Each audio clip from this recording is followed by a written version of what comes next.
Brilliance Audio presents the unabridged recording of Bright Evening Star, Mystery of the Incarnation, by Madeleine L'Engle, performed by Pamela Almond. I walk out onto the deck of my cottage, looking up at the great river of the Milky Way flowing across the sky. A sliver of moon hangs in the southwest, with the evening star gently in the curve. Evening. Evening of this day, evening of the century, evening of my own life. I look at the stars and wonder, how old is the universe? All kinds of estimates have been made, and as far as we can tell, not one is accurate.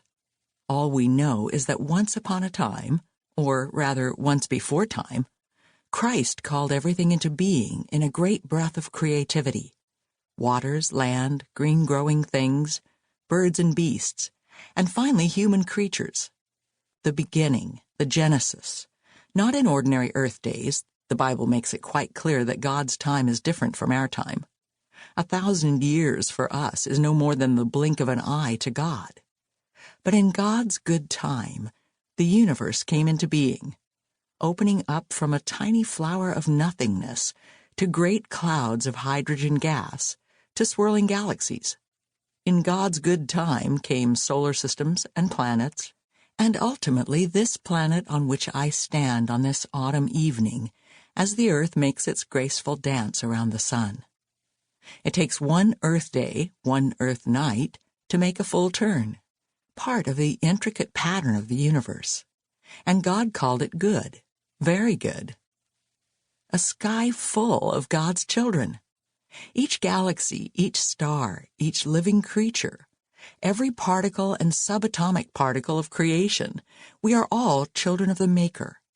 From a subatomic particle with a lifespan of a few seconds, to a galaxy with a lifespan of billions of years, to us human creatures somewhere in the middle, in size and age, we are made in God's image, male and female, and we are, as Christ promised us, God's children by adoption and grace. Children of God, made in God's image. How?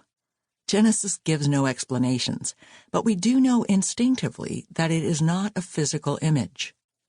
God's explanation is to send Jesus, the incarnate one, God enfleshed. Don't try to explain the incarnation to me.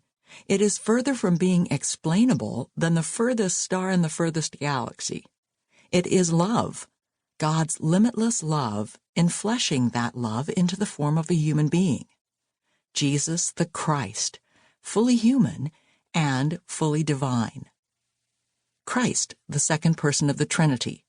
Christ, the maker of the universe, or perhaps many universes.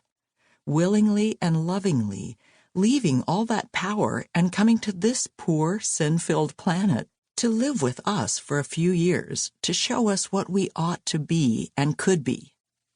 Christ came to us as Jesus of Nazareth, wholly human and wholly divine, to show us what it means to be made in God's image.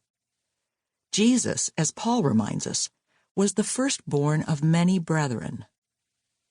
I stand on the deck of my cottage, looking at a sky full of God's children, knowing that I am one of many brethren, and sisterin too, and that Jesus loves me, this I know, for the Bible tells me so.